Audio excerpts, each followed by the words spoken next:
Magandang araw po sa inyo mga ka-agri. So ngayon po ay i-share ko sa inyo yung aking mga na-experience sa pagtatanim ng kabuting saging. So ang i-share ko po sa inyo ay kung bakit Coprinus mushroom ang tumubo at hindi yung Bulbariera mushroom, kung sa katawagan ay kabuting saging.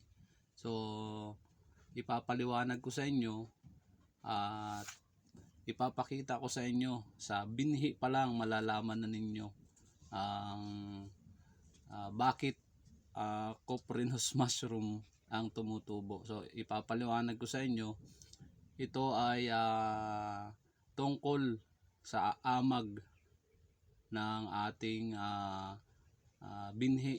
So makikita nyo yung amag na yan dun sa katulad nito. Dito pag nagawa kayo ng binhi, so makikita nyo yan, iba't iba ang tutubo na amag yan. So sasabihin ko sa inyo kung ano yung binhi talaga ng kabuting saging at yung binhi na tumutubo na Coprinus mushroom. So yan, siguro nagtataka kayo dun sa inyong mga tinatanim, dun sa mga bumibili online ng kabuting binhi ng kabuting saging sa Lazada man yan, sa Shopee. So maging aware kayo sa inyong mga bibilhin na binhi ng kabuting saging. So ipapaliwanag ko sa inyo kung ano yung kabuting saging talaga, yung amag ng binhi ng kabuting saging. So ito ipapaliwanag ko sa inyo.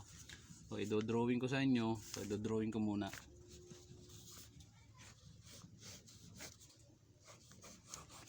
So ito pagpalagay na natin na itong binhi na ito, yung plastic na yan. So ito na yan, ito siya. Dito yung tangkay, ito natin tinalian ng lastiko. So ito mga kaamag, pag ito ay nakita nyo yung ganito ang style ng amag, yan, guhit na pababa, yan, ganyan, parang sapot siya ng gagamba na sa unang tingin hindi mo agad ito makikita. So yan, ganyan, yan. Yan po ang tunay na binhi, ang amag ng kabuting saging. So kung may makikita naman kayo sa iba, kung may kung ganito po ang tumubo na amag yan sa inyong binhi, o ganito, parang ganyan din, parang sapot-sapot. So napakadalang naman, parang guhit pababa, yan, pag ganyan lang, yan, madalang, yan, parang guhit, yan, ganyan lang. So yan ay binhi ng kabuti na saging. So pag nakita naman ninyo na ganito, so ayan, so masyadong mahaba itong puwit ng aking isang na-drawing. So ganito naman, pagka ganito ang tumubo, yan, ganyan, napakakapal. So yan ay parang parang bulak ang kapal. Akala nyo amag, napakaganda ng amag, yan, ganyan, napakakapal. Nako, ito po ang aking ipapayo sa inyo, wag na po ninyong itanim yan. Subukan nyo ring itanim para malaman nyo yung magiging tubo. So ako po na ang magsasabi sa inyo, 100% na Coprinus mushroom ang tutubo dyan. Yung maliliit na pag nakita mo ngayong araw na ito ay sumibol, so mga mamayang gabi yan ay bukad na, bukas bukad na yan, na mahaba na may parang payong na maliit. Ayan, tapos meron pa, yan ang ating binhi. Ganon din, style lang na ganyan, oh. Sobrang kapal nito. Yan, pababa nga siya, pababa. Yan, pababa na amag. Tapos may sasanga na ganyan. Pero ang kapal, napakakapal. Yan. So sana malaman ninyo yung amag talaga ng kabuting saging, yung binhi talaga na legit. So kapag ganito po ang inyong nakita na amag, so wag na po ninyong pagkaaksayahan ng panahon kasi masasayang po ang inyong panahon at pag-iintay. Hindi po tutubuan ito ng kabuting saging. Ang tutubo po dito pag ganyan ang amag ng inyong binhi ay Coprinus mushroom. So ganito po ang pinakang legit kung makikita ninyo sa inyong binhi. So hanggang kanyan, hanggang dito sa ilalim makikita nyo parang ganyan yan, guhit lang, napakadalang yan. Yan, parang kulay kristal yan. Sa unang tingin nyo hindi nyo agad makikita.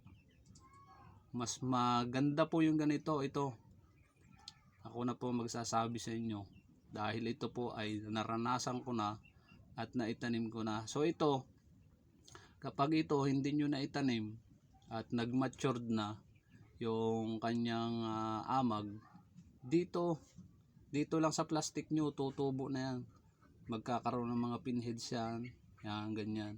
So ipapakita ko sa inyo yung aking binhi na nakalimutan kong itanim.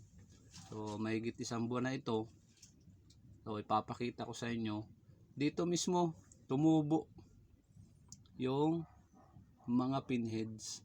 So sana may natutunan po kayo dito sa aking mga isinare. So sana pag may nakita ninyo yung mga ganitong amag sa aking hidden drawing na ito, dito sa dalawa na ito, ay wag na po ninyong subukang itanim. So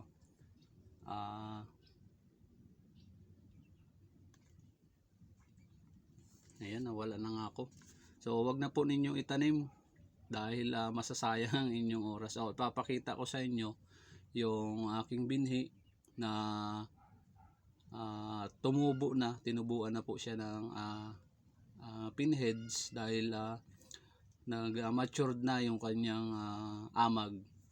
So papakita ko sa inyo. So ito mga ka-agri, so ipapakita ko sa inyo yung sinasabi ko na amag. So kung makikita nyo yung parang guhit lang na yan. Yan o, ito nag-matured na kasi yung kanyang ito yung guhit o. Yan, ito. Yan. So matured na po yan, nagkulay puti na. Kaya sabi kong matured. So ayan o, yung kanyang mga pinheads tumubo na kapag yan ay hindi nyo agad na itanim sa loob ng 1 buwan. Ayan, paikot yan, lumabas na yung pinheads. O ayan o, ayan, hanggang ilalim. So sana pag kayo bibili ng binhi ng kabuting saging, so sana dito pa lang malaman na ninyo yung legit na binhi talaga, para hindi na kayo mas unang-una gastos agad sa pagbili ng binhi. Pera agad ang mawawala sa inyo. Tapos pag tinanim nyo, o aasa-asa kayo na ang alam nyo kabuti na saging ang tutubo, pero kabuting kwan pala, dayami, yung Coprinus mushroom. So ayan po yung aking binhi. Ayan, paikot na yung kanyang pinheads. So ayan po. So sana may natutunan kayo dun sa aking i-share sa inyo, na makikita nyo yan o, yan amag na yan. Ganyan yung legit na amag ng kabuting saging. So kaya yan ay kitang kita na Kasi ito ay matured na. So kailangan na niyang lumabas o kailangan na niyang sumuloy. Ayan.